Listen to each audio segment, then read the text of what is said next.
Well, welcome to another edition of All In to Win. And it's good to have somebody in person. And Senator Cruz, you and I go way back, but you have been a model of leadership. Thank you. Matter of fact, as you came in here, our chairman emeritus graded you. And I heard him say to you, thank you for not going wobbly. Too often we see people go to D.C., I don't know what you guys put in that Potomac River, but whatever you guys it's toxic and it makes you glow in the dark. And then you get wobbly, but you haven't done it. What has kept you strong? What has kept you firm as you approach your day-to-day in the U.S. Senate? Look, I'd say remembering who you are and what you're fighting for. When I talk to newly elected senators, newly elected House members, the biggest advice I give them is do what you said you would do. Just whatever you told the voters, whatever you said on the stump in September and October, do that in January and February. And I'll tell you, I remember it's now 14 years ago that I was elected, 2012. And I remember the first election I ran for Senate, and nobody thought I had a prayer. I was at 2%. I'd never been elected. I kind of remember this, by the way, but go ahead. Literally the last thing I'd been elected to was student council. And so we went, it was an incredible uphill grassroots victory, but I still remember in East Texas, deep East Texas, this little old lady who grabbed me by the lapels and she said, Ted, please don't go to Washington and become one of them. And I can still see her face. I hear her voice. And what I tell folks when they're newly elected is remember the promises you made and just honor your word. And that, it's not complicated, but it is sad how few people in Washington do that. Well, I remember you coming out to leadership summits and the embrace and the ovation that you would get. One is because of the message you communicated, but they also knew that you were backing it up. Yeah. And you and I teamed up together in 2016. You had the tougher job. You were running for president. I just got to be in the way background. But you won Iowa. Mm-hmm. What do you remember about the state of Iowa? Everything. I love your state. I was blessed. I did the full grass slate. You and I did a lot of it together, all 99 counties. Yeah, I've done that a few times. One of it's one of the events I remember we did. It was a more rural county. We did an event at like 10:30 at night at a gas station because it was the biggest gathering place we could find. And the gas station was packed. We had a couple of hundred people in the gas station at 10:30 at night. And look, what I love about Iowa is a couple of things. Number one, just core foundational values. Mm-hmm. The people in Iowa, they are Christians, they are Americans, they are conservatives, and they're just grounded. They just have common sense. Mm-hmm. And every bit as important, I think the people of Iowa take their responsibility in politics very, very seriously. I mean, Iowa is a state, it's only about 3 million people. You know, if you... 3.2. 3.2. And we take that 0.2 very serious. Well, 3.2. I no disrespect meant to the 0.2. But, you know, if we started the presidential contest in a California or a Texas or a New York, they're just too big. There's no way for the voters to actually look someone in the eye. The race would be all about name ID and money and TV ads. And what is valuable about Iowa, New Hampshire does the same thing. In both states, they're small states where the citizens say, look, I'm going to sit down, I'm going to look you in the eye, I'm going to ask you who you are, and I want to see your response and hear it, and not just once, but a half a dozen times. Yeah. I mean, there's the old line, are you voting for so-and-so for president? I couldn't possibly. I've only met him 5 times. They are a small roll. Yeah. Well, I don't want to rehash 2016, but real quick, when you won, I don't know if you remember this, Trump was supposed to win by 5. I do. You won by 4. Yeah. A 9-point turnaround. Ann Seltzer, the pollster at that time, I asked her, I said, hey, you're usually on target. Right. How are you 9 points off? And she said, we never saw the surge of the evangelical vote in the caucus. What does that tell you about the power of the evangelical vote? Look, it is massively important. And Bob, this is something you have spent your lifetime in the fields. Look, there are so many believers in this country who still are not engaged in politics. And listen, growing up in the church, I've certainly heard Christians say, you know, politics, it's a dirty business. I don't want to get involved. Well, listen, if we allow our leaders to be elected by non-believers, should it surprise us if they don't reflect our values? If we consciously sit out, there's an oft-repeated stat that of the evangelical Christians in America, only 50% are registered to vote, and of those, only 50% actually show up and vote. That means we've got an incredible path to turning this country around, to bringing us back to our founding values. And look, going back to 2016, I remember people used to ask all the time, all right, how do you win the general election? How do you beat a Hillary Clinton? And my answer was twofold. Number one, evangelical Christians, you get them inspired to show up and vote their values. And then number two, blue-collar workers, the so-called Reagan Democrats, the Ohio steel worker, who the Democrat Party is basically left behind. Mm-hmm. You look at November 2016 and Trump's path to victory. The evangelicals. It was the evangelicals and it was the blue-collar workers. And those two together turn this country around. That gives us the path going forward, too. So real briefly, President Trump, since we've used his name, and it's never a great interview unless we talk about Trump. He would certainly say. No. What has impressed you most about President Trump 1.0 and 2.0? Look, a lot of things. In 2016, I was Trump's strongest rival. I was the last man standing. And frankly, we stood in the arena and beat the living daylights out of each other. Mm-hmm. But then he won. And he won the general. And at that point, I had a choice to make. And I got on a plane. I flew to New York. I went to Trump Tower. I spent 4.5 hours with him and his senior team. And I said, Mr. President, we have been given an historic opportunity. We've been given the White House, control of the House and the Senate. That is rare. We can't mess this up. We cannot miss this opportunity. And I said then, I want to roll up my sleeves and do everything I can to help you deliver on the promises we made. And since then, for a decade now, I've been Trump's strongest ally in the Senate. And we work hand in hand. He respects you like crazy. Well, and the feeling is mutual. You ask, what do I respect most about him?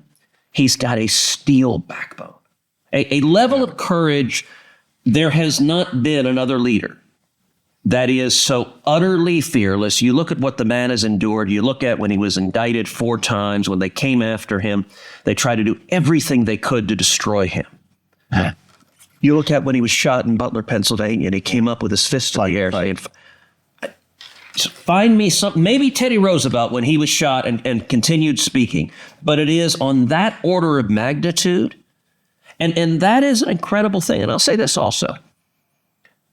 Trump will listen. I spend a lot of time talking to President Trump, and he will listen to you, and he has the courage to act in a way. Look, most Republicans have been frustrated at all the wishy-washy Republicans we have in Washington. They're scared of their own shadow.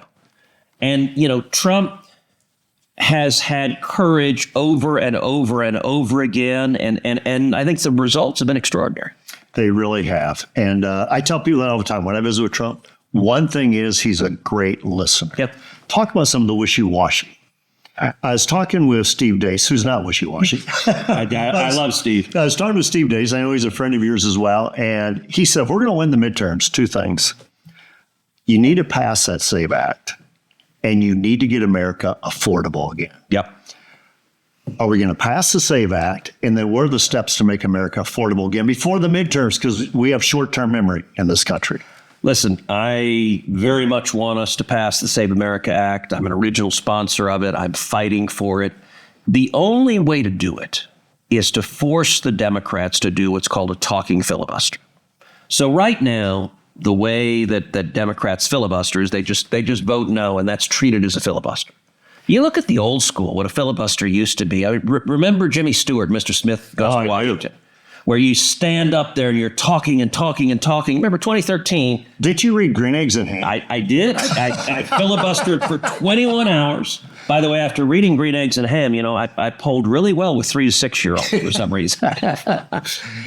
Well, they'll be able to vote pretty soon. So that's true. Look, that makes a filibuster difficult.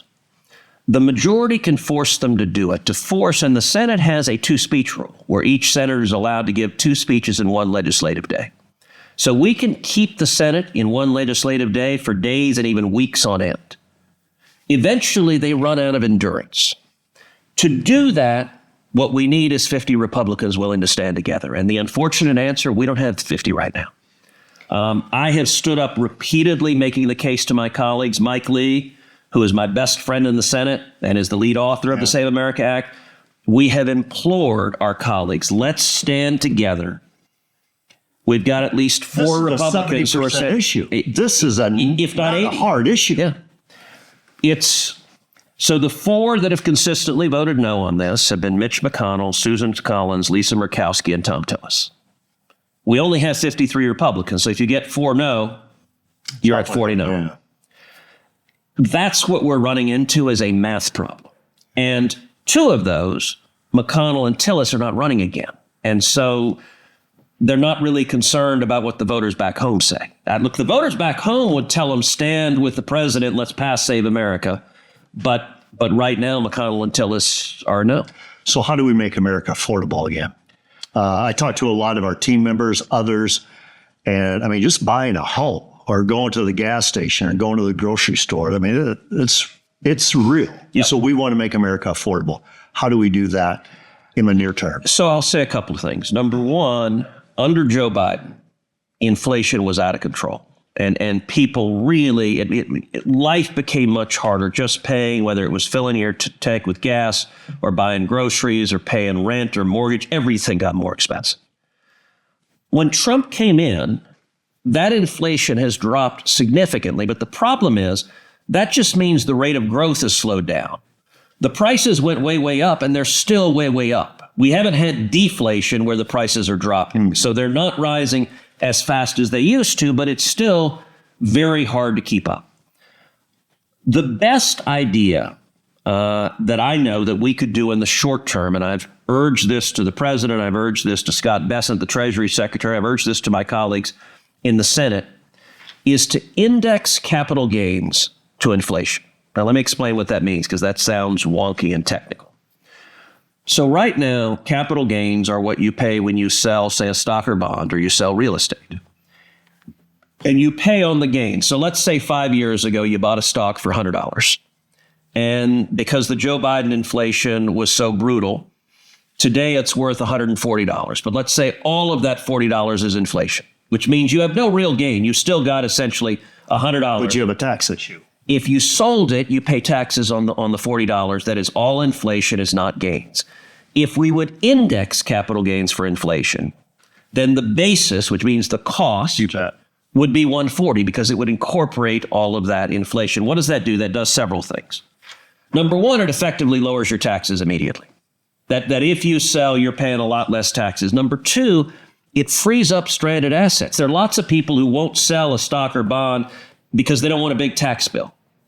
But number three, and you talked about homes in particular, this is a real problem in real estate where someone has a home, someone has a farm, and inflation has driven the capital gains tax bill up really high.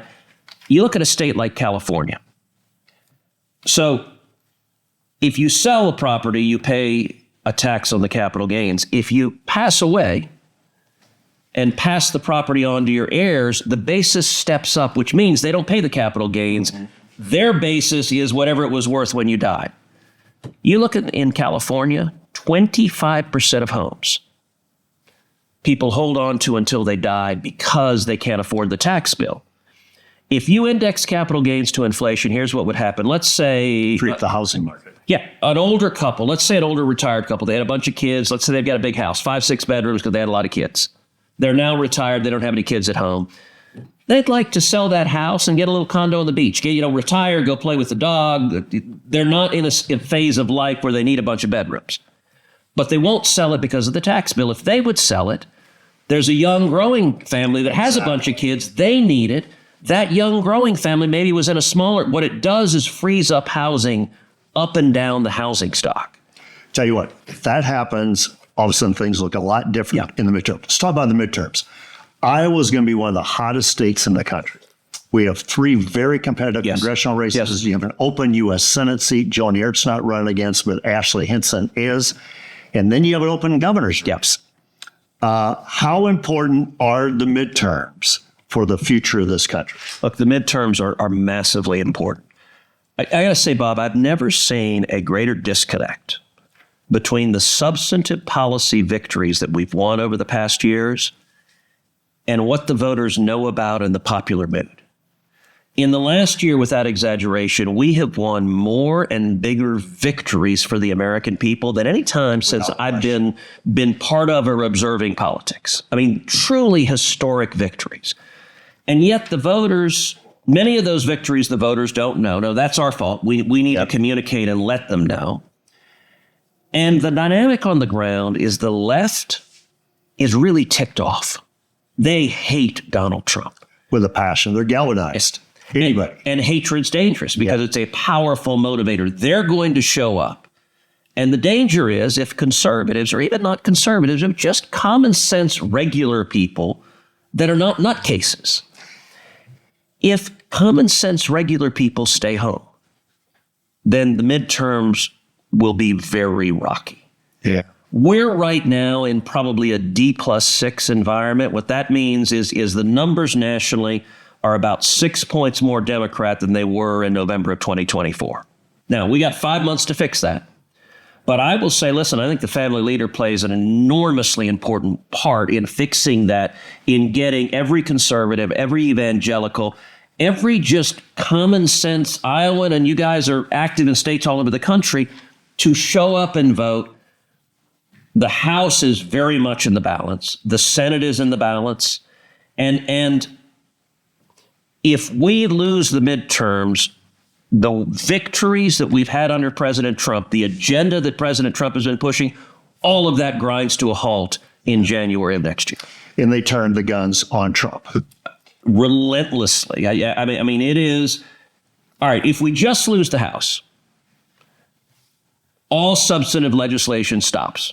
The Democrats have no interest in passing anything helpful or positive to the American people. It is impeachment all the time. They will impeach Trump over and over again. Every committee will investigate Trump. They will attack his family. They will attack every cabinet member. Their objective will be to destroy this administration. And you don't have to take my words for it. Oh, I know this. Hakeem Jeffries, the leader of the Democrats in the House, said last week their strategy was maximum warfare everywhere, all the time. That's where they will be. Now, if God forbid we were to lose the Senate also, you see the same thing, relentless impeachments, relentless investigations, relentless subpoenas. But on top of that, confirmations are done. Can't appoint justices. If there's a cabinet vacancy, Trump doesn't get to appoint a new cabinet member because the Senate Democrats won't confirm. Judges, Supreme Court justices, it won't matter. No Supreme Court justice would get confirmed in a Democrat Senate. And I don't think lower court judges will. There's a lot at stake, is what you're saying. There is a lot at stake, and they are all in to take both houses of Congress and use the United States Congress as their method of attacking and stopping President Trump. That's why the stakes are so high. And that's why we need to be all in. And we say it's common sense versus crazy. Yes. Before we wrap up, we have a hot governor's race. Yeah. This is not an endorsement question, but you worked with other governors. Mm-hmm. As Iowans assess the field of, they have a Democrat candidate who sounds like a moderate. He's running against the Democrat Party. He's an Iowan. What should Iowans be looking for in their next governor? Look, I'll say a pattern that Iowans should look at. Look at other states and the kind of candidates that the Democrats are recruiting.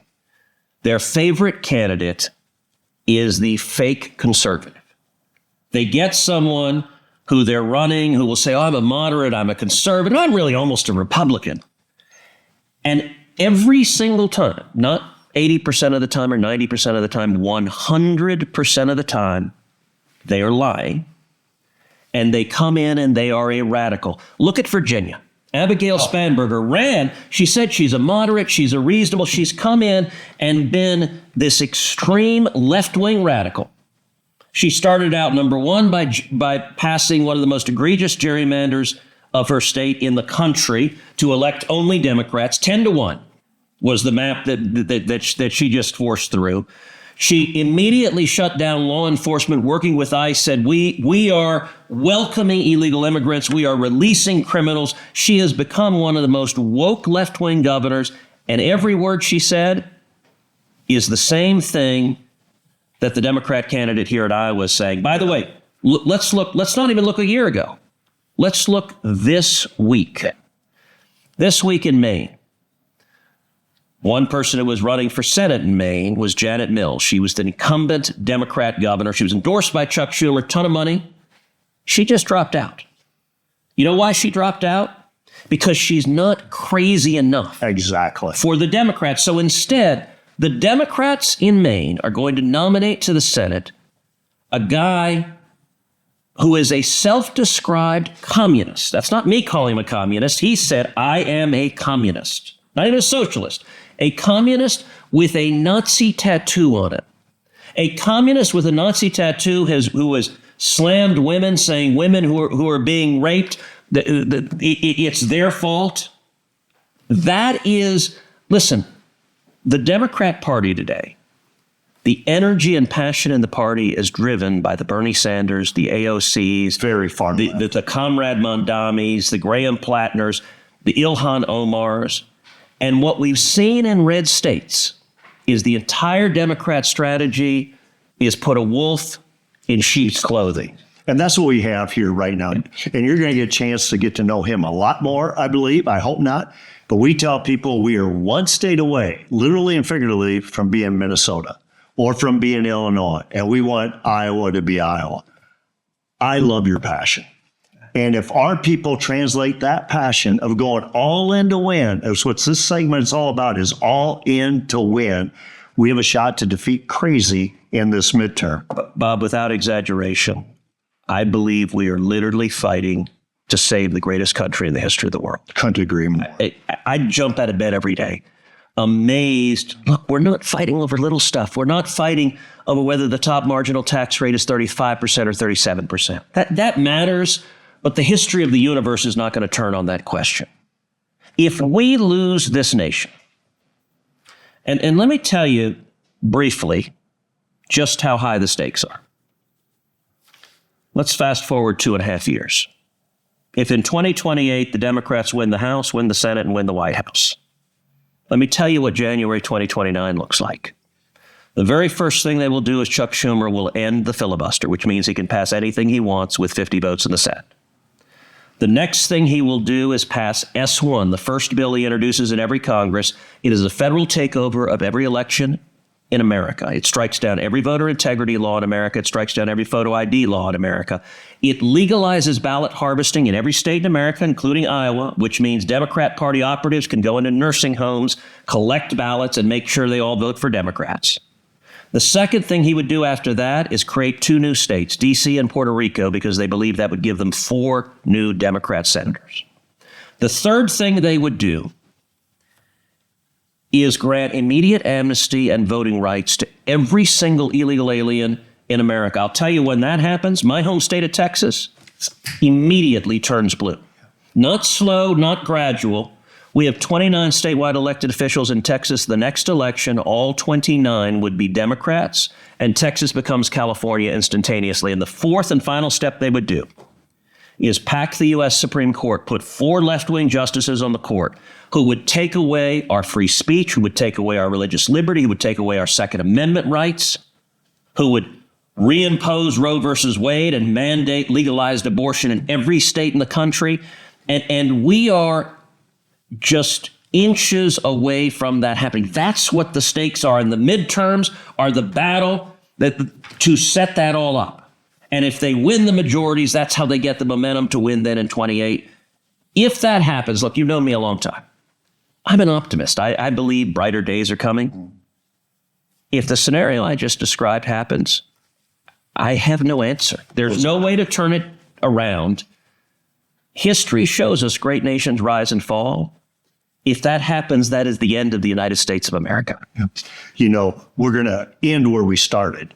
When I visited with Trump, he laid out that exact same scenario, the 2026 midterms and the 2028 presidential election. He goes, everything will be undone. We are going to be all in to win with our church network. We have 50,000 nationwide. We have 2,200 here in the state of Iowa. 37% who attend church on a regular basis and who are registered to vote aren't voting. So if we move just a small number of those, you can have a huge difference. What would your message be to our base to say, guys, get out and get your neighbors out, get your network out, get your Christmas card list out, but this is an election you need to get out? Stand up and vote your values. Look, if the scenario I just described, if it frightens you, if you don't want to wake up and be in an America, by the way, I didn't even mention the socialism, the confiscatory taxes, the all the crazy boys and girls sports, all of the crazy policies that will follow. If the scenario of the extreme left wing, the AOCs and Bernie Sanders and Comrade Mondamis being in charge of this country forever, if that horrifies you, and by the way, if it doesn't horrify you, you're not thinking about what it would mean, then it's incumbent on each of us to do the work, to make sure you show up, to make sure your family shows up, to make sure your neighbors show up. Look to pastors, and you do such a great job of organizing pastors. There are a lot of pastors who say, well, my congregation is great. Want to bet? Yeah. There are a lot of churches, a lot of pastors who think, oh, we're getting out and voting. In many churches, half the people in the pews are not voting.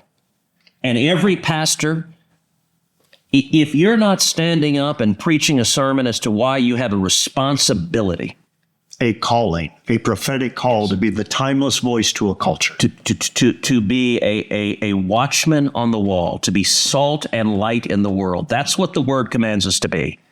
And pastors in particular, they're pastors who are scared to talk about this. Well, we can't be scared because we are fighting for, and by the way, we didn't even mention Israel, right? Which the Democrats are the most anti-Israel party we have ever seen. There is a very real pro-Hamas contingent in the Democrat Party. If you want the federal government to completely undermine Israel and to usher in Sharia law with the protection of the federal government, just put Chuck Schumer and Ilhan Omar in charge, and God help us what happens next. God help us. A huge opportunity for us to raise our hand and say, here am I, send me. Do Amen. Our part, be all in to win. So grateful for this guy. Senator Ted Cruz, welcome and thank you. Thank you.